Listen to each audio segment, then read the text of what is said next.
It's been over 6 years since Into the Breach left a giant hole in many of our hearts, unable to find a similar love since. However, recently we got a chance to go hands-on with Grit and Valor 1949, which might be the one to help us all move on.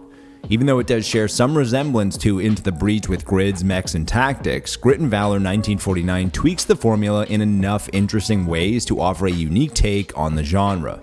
Before jumping in, we just wanted to take a quick second to talk about our 2024 goals as an outlet. Our two main goals are getting more quality comments and getting to 15,000 subscribers. If you're unfamiliar, we're trying to blur the lines between content creation and traditional media, and our mission is to do this while creating a more elevated and positive environment without negativity or toxicity.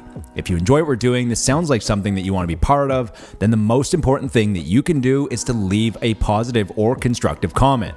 Grit and Valor 1949 takes place in an alternate timeline where World War II still rages on, but in a dieselpunk setting. And while it might also look like Iron Harvest on the surface, the intimate small maps feel like a combination of Into the Breach, Slay the Spire, Commandos, and even a little tower defense thrown in for good measure. Similar to Into the Breach, you have a squad of mechs, pilots, and your job is to defeat the waves of enemies while using each mech's power correctly, as well as utilizing the environment, which is a small grid that feels reminiscent.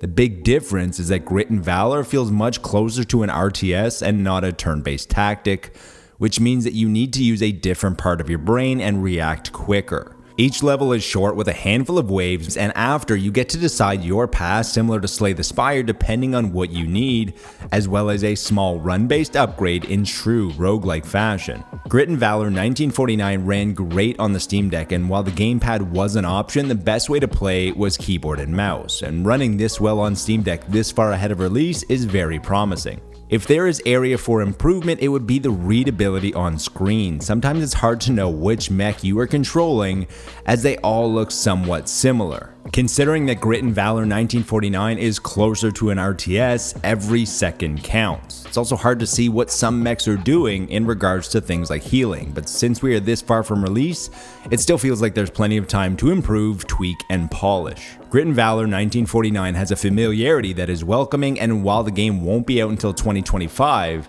it's definitely one that we're going to keep our eye on. Until next time, remember to be nice to your fellow gamer, but more importantly, be nice to your fellow human.